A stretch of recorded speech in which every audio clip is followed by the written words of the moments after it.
Hello, and thank you for listening to the Free Hypnosis Podcast with Michael White. I'm Michael White, certified and professional hypnotist with many decades of experience helping people get the changes that they want, stopping the troubling behavior patterns that have been plaguing them, or taking actions in ways they never thought possible. Go to michaelwhitehypnosis.com to find out how to contact me, or just email me at michael@michaelwhitehypnosis.com.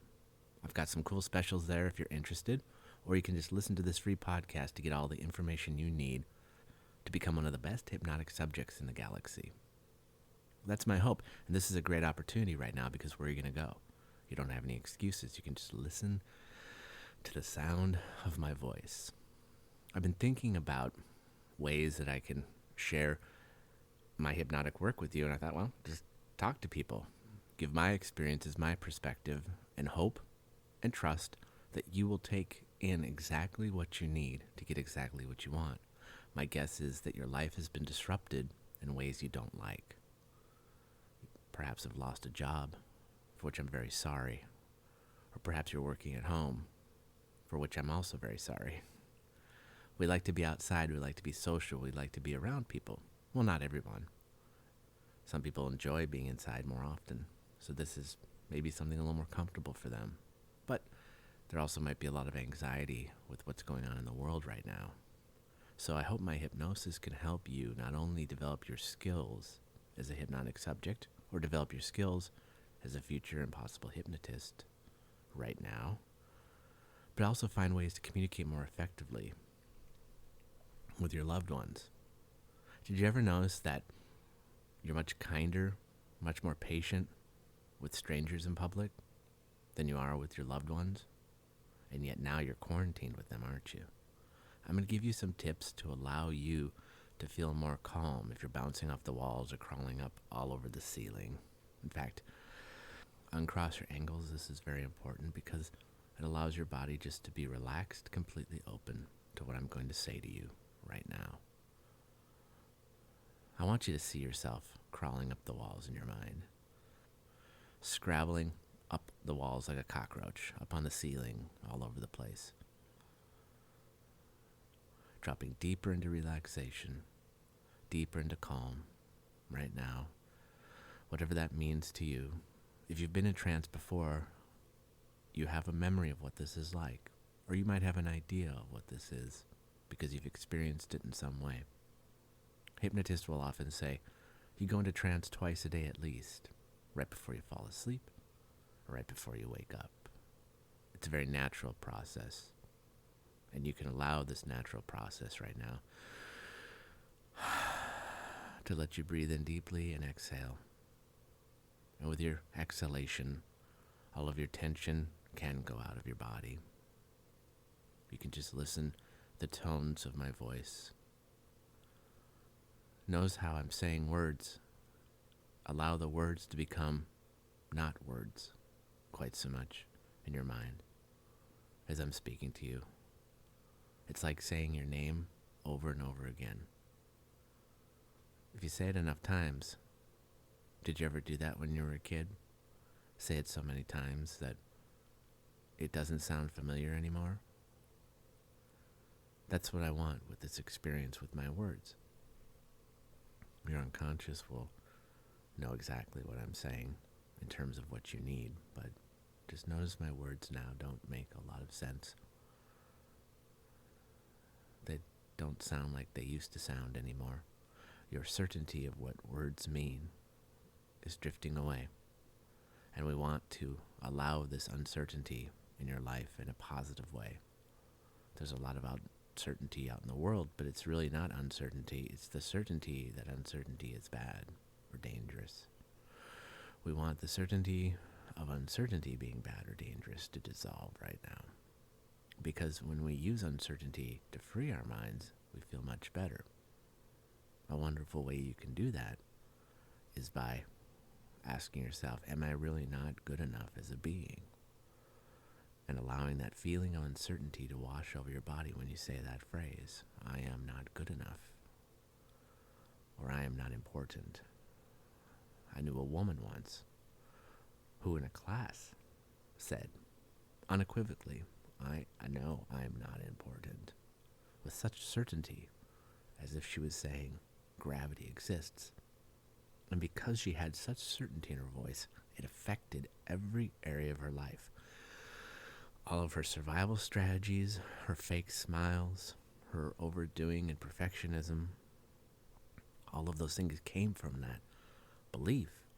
And then the certainty attached to the belief, like anchors of concrete to the earth.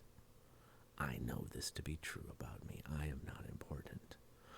Well, fortunately, we can have a lot of uncertainty, and we want to access your very, very certain uncertainty right now in terms of what's going to happen in the future to yourself.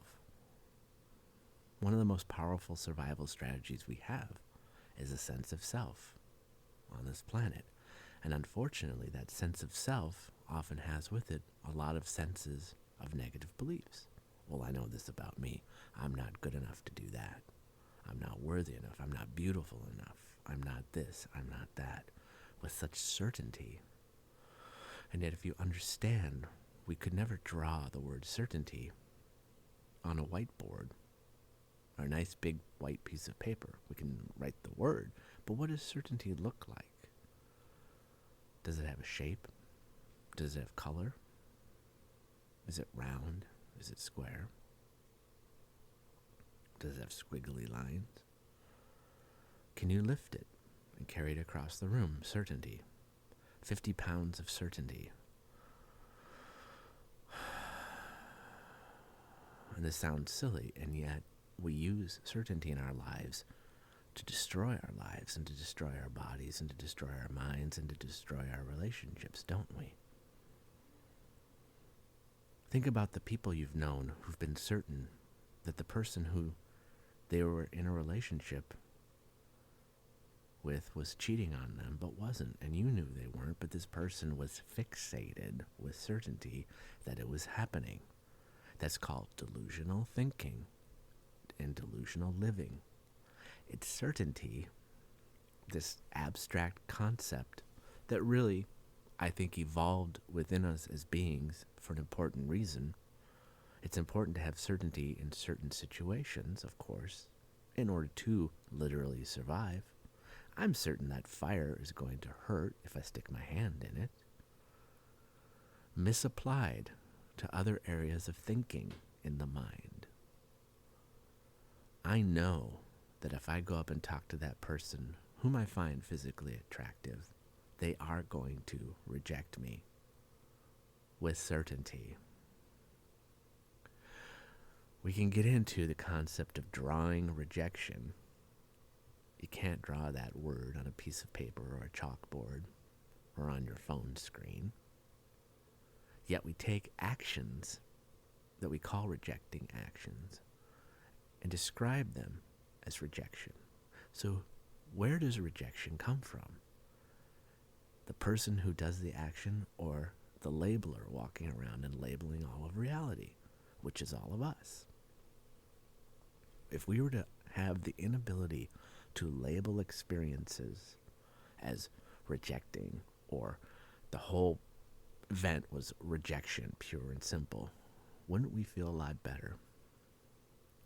I'm asking your unconscious mind now to imagine for you that there was an event in your past where you decided that you're not going to label any moment, or even more powerfully, you lost that ability to label any experience with any meaning. You can still observe the event, you can still feel the feelings, you can still hear what's being said, or all of the noises all around you. You can experience reality for what it is, but you just have an inability to use a label gun. Crank out a little sticker and put it right on the event. Wouldn't you feel differently? The answer, obviously, is yes. So, is it the event that has made you feel bad? Or is it the labeling of the event that the feeling comes from? This is what all therapy, all hypnosis is all about. Is understanding that your feelings don't come from from the stimulus outside of you. It comes from your interpretation of what those moments meant. The events outside of you from your early childhood were not the indicators of your not good enoughness or your less than worthiness. There were thousands of different moments that you, in your amazing mind and brain, collectively gathered together and determined you were bad or not lovable or powerless, and it all made sense at the time. A child would make up. When we're children, we make up the best explanation we can for what's going on around us in order to survive. When that person's doing that, and that means I did something wrong or I am wrong. Who made that up? We did. Why is this all important for what's going on right now in the world? Is that you're in your space right now, where you live, surrounded by people you know. You can feel your body. You can feel the chair or the bed. You can feel your breath. You can feel your eyes.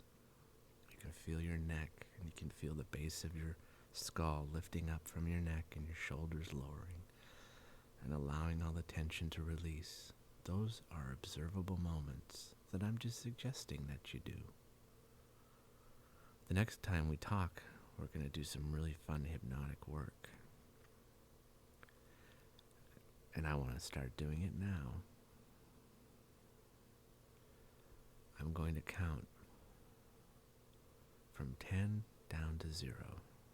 And in between each number, the space between each number, I want you to double your relaxation.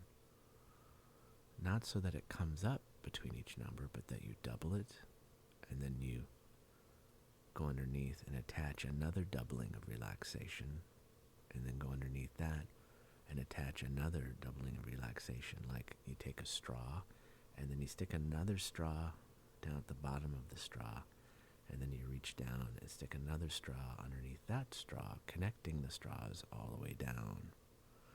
But important questions to ask are, how many spaces are between the numbers for you?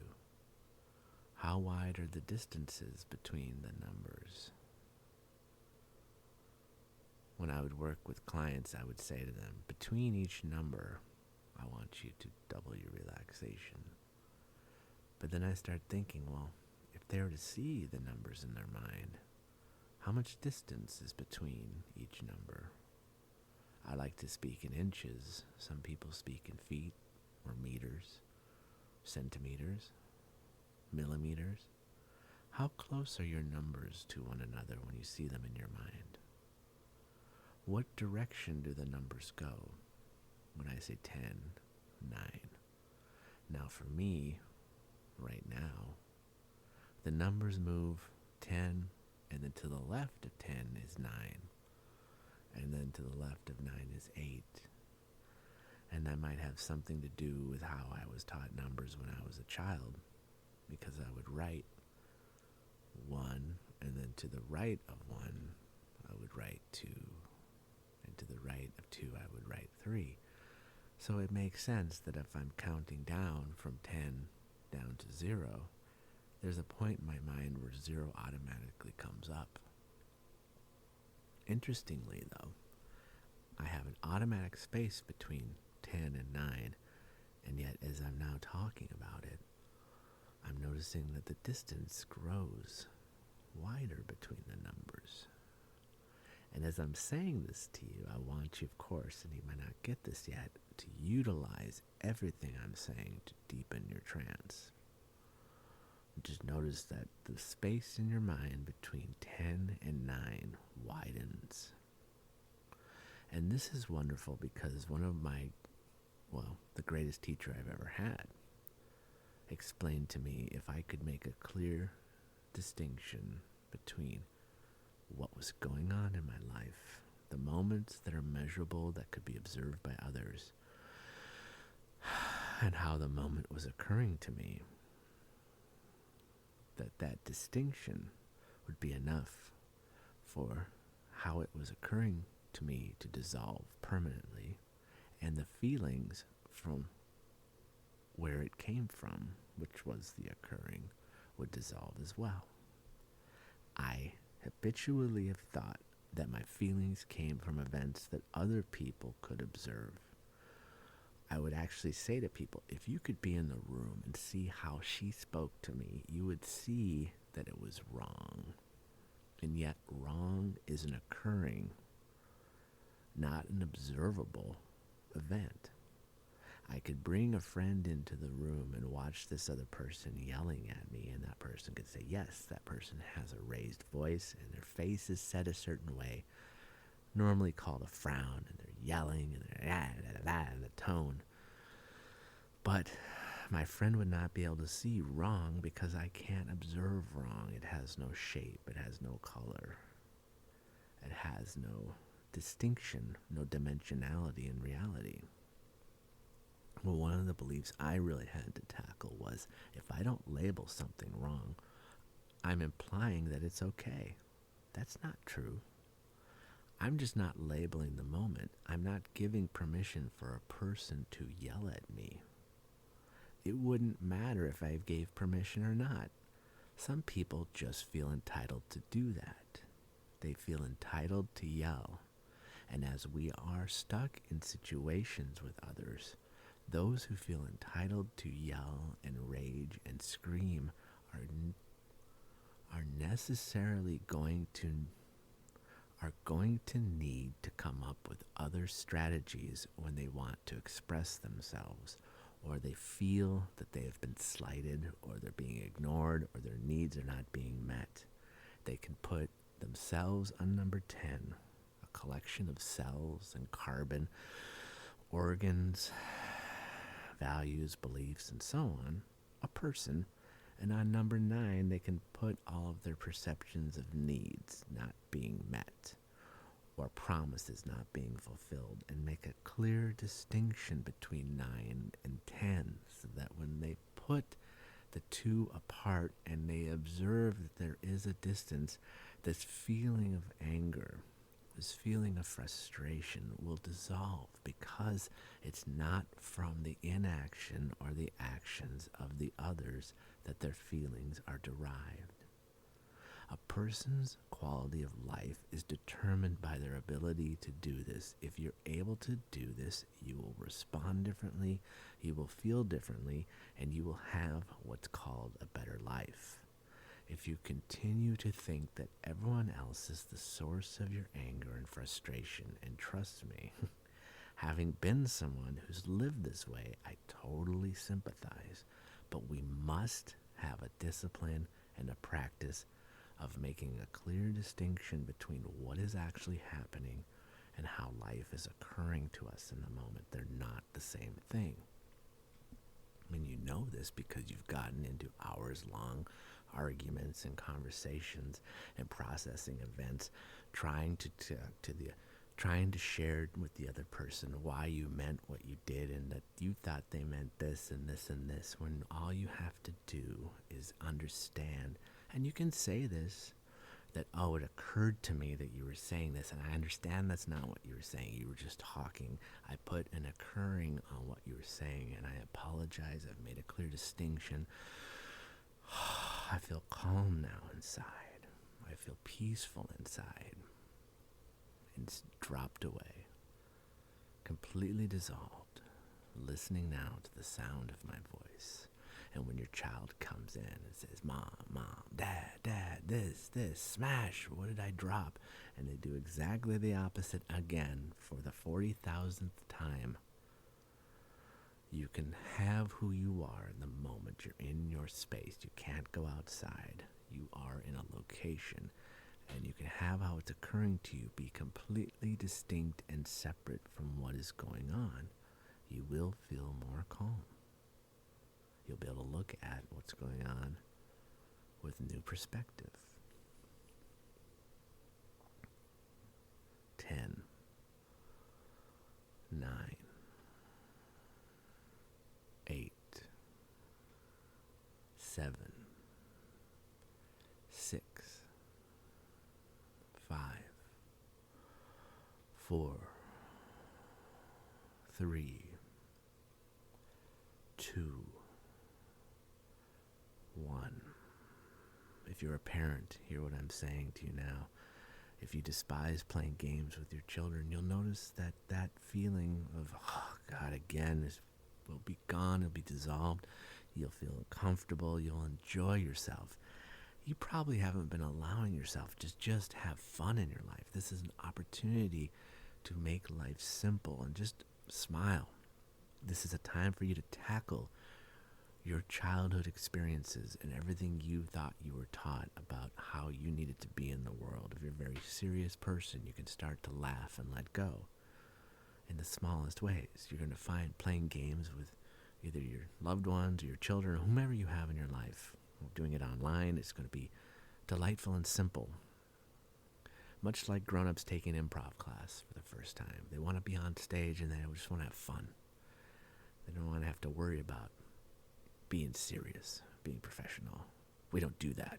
Must be conquering all the time. No, you're just going to enjoy life. Keep it simple, have precious moments.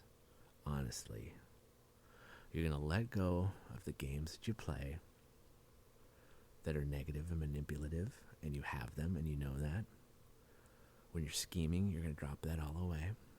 You're just going to enjoy and listen and sit. If there's pain in your life, things you're unwilling to look at, you can breathe through it. You have support. If it's real strong,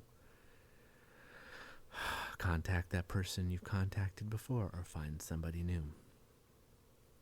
This is a time to go inward and to start to deal with, in a way, resolve, permanently eliminate all of those negative concepts forever. Make those impossible aspects of who you are. Because think of it this way. There's two possible versions of you. One for whom a belief like I'm not good enough, I'm not important, things don't work out for me, I can't handle tough situations, are an aspect of who you are. And a second version for whom these concepts are impossibilities. Believe it or not. Most people don't know that, but you're understanding that now because of what I've been saying to you. Because beliefs are just constructions in your mind. They're delusions about who you are. Fantasies. And you can dissolve them just like you don't believe that there is a Santa Claus if you're in the United States or Father Christmas everywhere else. Think about that time when you believed in that so much that it was true, and then a couple of kids or your parents or your parent or your caregiver told you, it just was me, or it was Jerry from accounting. He's put on weight, so he gave him the suit. And then, pop, it was gone forever. You're not going to go back to that. You can't go back to believing that. I want you to have that same experience with the negative aspects of who you are. Yeah, but I've made so many mistakes. I've done so many wrong things. Is it possible that the reason you made so many mistakes is, first of all, you're human, and secondly, the things you've done that hurt other people were a result of these beliefs? If you're to get rid of these beliefs, you probably would act differently, wouldn't you? You probably would act differently, wouldn't you? Right. So, don't be in a spiral of, well, I'm stuck now because I did this, this, and this. No, what you want to do is tackle, annihilate, and destroy these concepts of who you are. And if you want help with it, just contact me. We will get rid of them. I've done it many times before. But for now, it's enough for you just to rest and relax. I'd like to add in more, though. I want to really start challenging you, to really start digging into the areas of your life that you've been avoiding, the behaviors that have been bothering you. Maybe you're stress eating. It could be a time to exercise. Maybe you're drinking too much. It could be a time to exercise. Maybe you're watching too much television, too many movies on your phone or whatever. Maybe it's time to move around. When you move around, you feel good. Start writing out what you want to do. Making goals. If that gives you anxiety, get a hold of me. It's just writing down words. The reason people feel anxiety about writing down goals is because goals mean success if they're completed, and you might not feel worthy or deserving. Can you get how that would be an obstacle towards completing what you truly want to do in your life? We can get rid of all of that. Simple. I of ways of doing it, and I can help. Or do it on your own. Explore. The internet's out there. Find it. It's out there. Trust me. That's how I did it. Okay. I'll say a few more words, and then you can either fall asleep, or you can come wide awake and enjoy the rest of your day. From now on, for the rest of today, and for the rest of this time, however long it's going to be, you're going to notice more and more that you're feeling more inspired, more creative, more up for the challenge. You're going to discover that your one job in this life is to become the best version of who you are. And I have to tell you, I heard on the radio this woman talking about relationships, and she said, your job is to find the best person for you. And I loved it. I thought, oh my God, that's great. I wish someone had told me that years ago. I found it now, and I'm very blessed. But I'm telling you that your job is to find the best person for you, even during this time if you're alone. Become the best person for that other person as well. And I don't mean perfect, of course. Think about it. No one out there is telling you to be perfect. In fact, there's so much information out there saying don't be perfect. We really have to go in and unlearn those unconscious concepts of being perfect. A lot of it's because we're afraid if we aren't perfect, we're going to get hurt. Because when we were younger, we made a mistake or we failed, we often got hit or yelled at or punished. Those are scary moments. That still can be in there. But now with my suggestions to you, more and more each day, you're going to notice that the fear that's been keeping you from taking action is dissolved away permanently. It's gone because you understand that that child is dead and gone forever. The child version of you, just like you can't go back and believe in Santa or Father Christmas or whomever you had around that time, you can't become that small version of you, the little toddler, the little 6-month-old. That version of you is gone, dead forever. You've grown out of that version. So now we want the mind to grow out of the child version of you. The child mind is dead and gone forever. It can be. And that doesn't mean we lose our childlike qualities or our inner children or whatever you want to have inside of you. But you are an adult now, doing everything and meeting everything that the parent was supposed to meet in the past. You do now for yourself. Adults cannot be abandoned, so you can no longer abandon yourself as an adult, and you won't anymore. And as you're moving forward into the future, you're finding it easier and easier to be relaxed in moments before that completely threw you off your game, and to be calm around the people that before used to drive you up the frickin' wall. And you're smiling, and you're smart, and you're playing at the top of your game. Moment by moment, day by day, each and every way. Okay, I'm going to count to 5. And when I do, you can either just continue to be resting. You might be drowsy and fall asleep for a while and take a nap. Or you can come wide awake, energized, and ready to go on with the rest of your day. 1, 2, 3, 4, 5. Thank you so much for listening again. My name is Michael White. Go to michaelwhitehypnosis.com to find out how to contact me, or email me at michael@michaelwhitehypnosis.com. I also have a phone number at the website. If you want a personalized hypnosis recording dealing with something very specific in your life, it's only $39 now. I can do that for you. I got a little bit of time. Or if you want a Skype session with me, I've reduced my price by $100. It's a rare opportunity. It's only $99 for an hour-ish, probably a little bit more, hour 15. And maybe even longer if things are going really well and we're having fun. So again, michaelwhitehypnosis.com. Thank you so much for listening. I'm going to put out a new podcast pretty darn quick. Thanks.